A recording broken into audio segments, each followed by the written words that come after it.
From philosophers and historians to poets and scientists alike, love has captured our imagination and curiosity for centuries. Many have experienced the rush of falling in love for the first time, or the deep feelings of love for your children, family, and friends. But what is love from a biological perspective? No doubt it's intertwined with the evolutionary survival of our species. After all, you come from an unbroken line of organisms reproducing, from the very first microbe that split in two to your ancestors who have all successfully mated since the dawn of time. Sadly, if you fail to have children, this perfect streak comes to a halt. But while we're driven to reproduce, we're also driven to make sure our offspring survive. Though we often associate love with the heart, the true magic can be seen inside the brain. It may not be entirely surprising to find out that the brain of somebody in love looks awfully similar to one on cocaine. Cocaine acts on the pleasure centers in the brain by lowering the threshold at which they fire.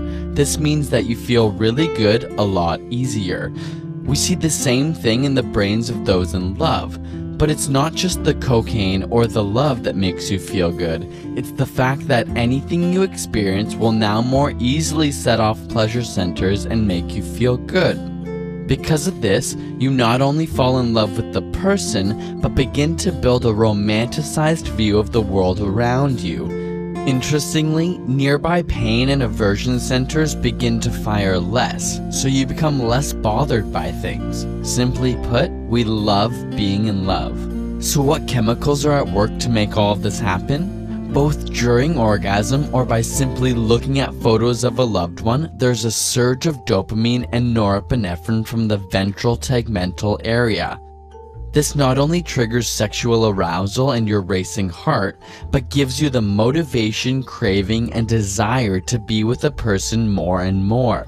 You see, romantic love is not simply an emotion, it's a drive from the motor of the mind. And this motor brings about intense energy, focused attention, and elation. The pleasure centers are part of the brain's reward system, the mesolimbic dopamine system. If you stimulate this region while learning becomes much easier because it's pleasurable and perceived as a reward. We also see a surge in the neuromodulator oxytocin from the nucleus accumbens, sometimes called the commitment neuromodulator because in mammals it helps to reinforce bonding or attachment. When prairie voles are injected with either oxytocin or vasopressin, they'll instantly find a mate to pair bond with. Finally, studies have shown that people in love have low levels of serotonin, which is similar to people with obsessive-compulsive disorder.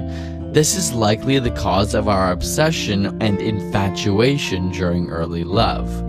Amazingly, these areas associated with intense romantic love can remain active for decades. And while there are many other physiological and psychological components that add to the mix, the truth is, science still knows very little about exactly why or how love works. And yet somehow, we all seem to know it when we feel it. Got a burning question you want answered? Ask it in the comments or on Facebook and Twitter, and subscribe for more weekly science videos.